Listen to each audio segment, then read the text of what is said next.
অনেক পড়তে হবে তোর। ব্যাস এইটুকুই, এর বেশি কিছুই বলেন না হেমলতা। পদ্মজার কেন জানি মনে হয় একদিন হেমলতা নিজ থেকে খুব গোপন কোনো কথা বলবেন, তবে সেইটা যেন সহ্য করার মতো হয়, এই দোয়াই সারাক্ষণ করে সে। এত কি ভাবছিস, তাড়াতাড়ি খেয়ে ওঠ। হেমলতার কথায় পদ্মজার ভাবনার সুতো ছিল। দ্রুত খেয়ে ওঠে। আজ আমের আচার বানানোর কথা ছিল।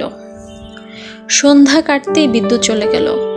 কয়েক মাস হলো গ্রামে বিদ্যুৎ এসেছে। 8 গ্রাম মিলিয়ে অলন্দপুর, তাদের গ্রামের নাম আটপাড়া। প্রতিদিন নিয়ম করে সন্ধ্যা রাত থেকে 3 ঘন্টা গ্রাম অন্ধকারে তলিয়ে থাকে। আর সারাদিন তো বিদ্যুতের নামগন্ধই থাকে না। বিদ্যুৎ দিয়ে লাভটা হলো কি? পদ্মজা, পূর্ণা, প্রেমা 3 বোন একসাথে পড়তে বসেছিল। বাড়ি অন্ধকার হতেই 9 বছরের প্রেমা খামচে বলতো।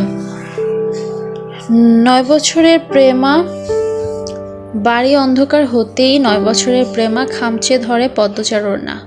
পদ্মজা মৃদু স্বরে ডাকলো, আম্মা, আম্মা, আয় টর্চ নিয়ে যা। হেমলতার আহ্বানে পদ্মজা উঠে দাঁড়ালো। প্রেমা অন্ধকার খুব ভয় পায়। পদ্মজার ওড়না ছেড়ে পূর্ণার হাত চেপে ধরে।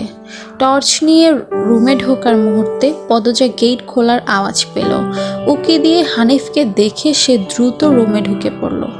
হানিফ পদ্মজার সৎ মামা। বুবু, বাড়ির আন্ধার কেন, বাতি টাতি জ্বালাও। হানিফের কণ্ঠ। হানিফ আসছিস? হেমলতা রুম থেকে বেরিয়ে বললেন। হাতে হারিকেন। হানিফ সবকটি দাঁত বের করে হাসলো, বলল, হ আমি। আয় ভেতরে আয়। হানিফ বারান্দা পেরিয়ে বড় ঘরে ঢুকে বলল, তোমার সেরিগুলান কইতে? আছে রুমে, পড়ছে। এই আন্ধারেও পড়ে? হেমলতা কিছু বললেন না। হানিফ এই বাড়িতে আসলে কেন জানি খুব অস্বস্তি হয়, অকারণেই। ওদের খাওয়ার সময় হয়েছে, তুইও খেয়ে নে। ইহানেই খামো না তোমার সরাই খানাত যাইতে হইব? কথাটা রসিকতা ছিল। গ্রামে থেকেও হেমলতা খাওয়ার জন্য আলাদা রুম নির্বাচন করেছেন।